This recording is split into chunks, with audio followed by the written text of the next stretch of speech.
নমস্কার, শান্তনু হাজরা বলছি।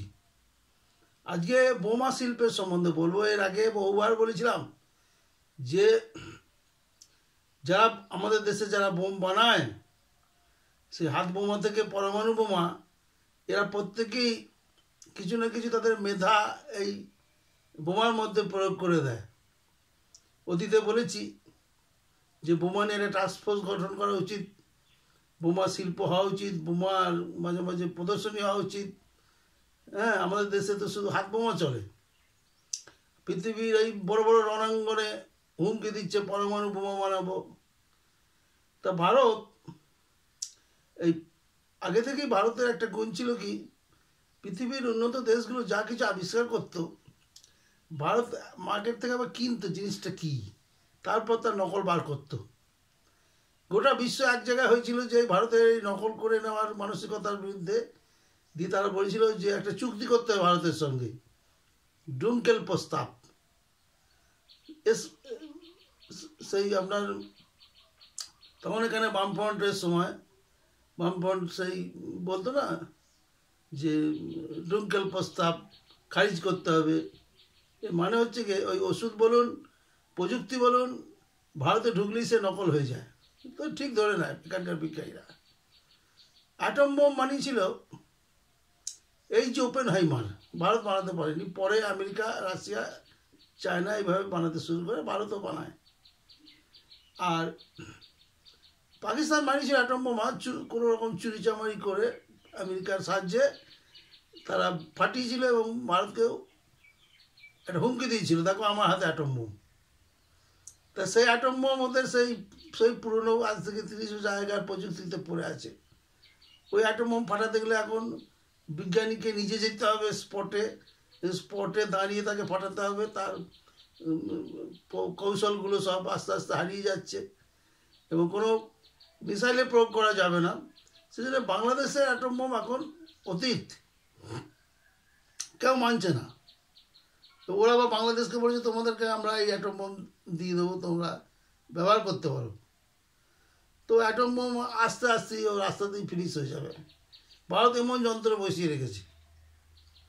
ভারত এই ধরনের অ্যাটম বোম, আর এর মাঝে একটা কথা বলি, আমেরিকা বা ফ্রান্স এই অ্যাটম বোমের এই বিধ্বংসী ধ্বংস ক্ষমতা দেখে ওরা একটু নরম নরম একটা বোমা বানায়, তার নাম দিয়েছিল হাইড্রোজেন বোমা।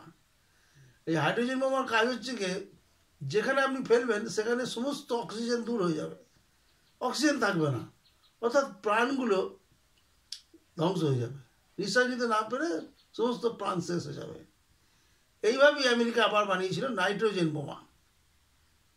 নাইট্রোজেন বোমাটা এইরকমই যে সমস্ত সম্পত্তি আপনার অটুট থাকবে, প্রাণগুলো শেষ হয়ে যাবে। এইভাবে ভারত তার মেধা দিয়ে, তার প্রযুক্তি দিয়ে একটি বোম বানায়। সেই বোমাটার নাম হচ্ছে গিয়ে মনস্তাত্ত্বিক বোমা। বোমার প্রয়োগ হচ্ছে বিভিন্ন, দেখা যাচ্ছে আজকে ধরুন মুসলিমরা ভাবে যে পরধর্মীদের নিকেশ করে দেওয়াটাই হচ্ছে গিয়ে স্বর্গে যাওয়ার একমাত্র রাস্তা। এই যুগে যুগে ওরা কখনো খ্রিস্টানদের, কখনো হিন্দুদের খুন করে। আমাদের দেশে কখনো স্টক এক্সচেঞ্জে, কখনো বড় 5 স্টার হোটেলে, কখনো বেকারিতে, কখনো জনবহুল জায়গায় পাকিস্তানি সন্ত্রাসবাদীরা বোম বাস্ট করে, মানুষ মরে যায়। এর একটা বিধ্বংসী ক্ষমতা আছে, অনেক সাধারণ মানুষ মরে। তাতে হয়তো যারা বোম বাস্ট করিয়েছে তারাও হয়তো চোখে জল ফেলে যে এত সাধারণ মানুষের মৃত্যু আমরা চাইনি।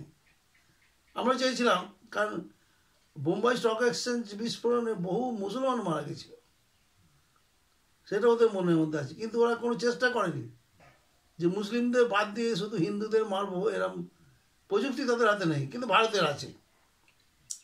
কীভাবে বানিয়েছে ভারত না, গত পরশু দিন, আগের দিন, এই সন্ত্রাসবাদের যে মূল মাথা, সন্ত্রাসবাদের যে গুরু, যে ঈশ্বর,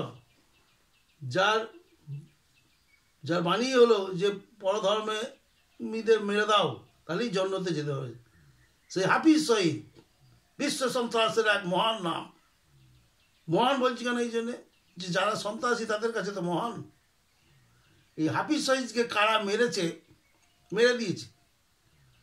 এবং এর একটা পাকিস্তানের একটা শাকের করা ফাটা মাসে আটকানোর মতো আটকিয়েছে কি, যে গোটা বিশ্বের কাছে কেঁদে কেঁদে ভারত বলেছে হাফিজ সঈদ পাকিস্তানে আছে, পাকিস্তান বলেছিল আমার কাছে নেই, কিন্তু সেখানেও সে রাজ আদরে থাকতো। এবার মরেছে কি বেঁচেছে পাকিস্তান বলতে পারছে না। যদি বলে মরেছে তাহলে বলবো তাহলে তোমার ওখানেই ছিল, আর যদি দেখা যায় বেঁচে আছে বলতে হবে তো তাহলেও বলতে হবে যে তুমি ওখানেই থাকো। এবং গোটা বিশ্বের মধ্যে পাকিস্তান একটা একঘরে হয়ে যাবে, লোকে জানবে তার মিথ্যে তার কথা।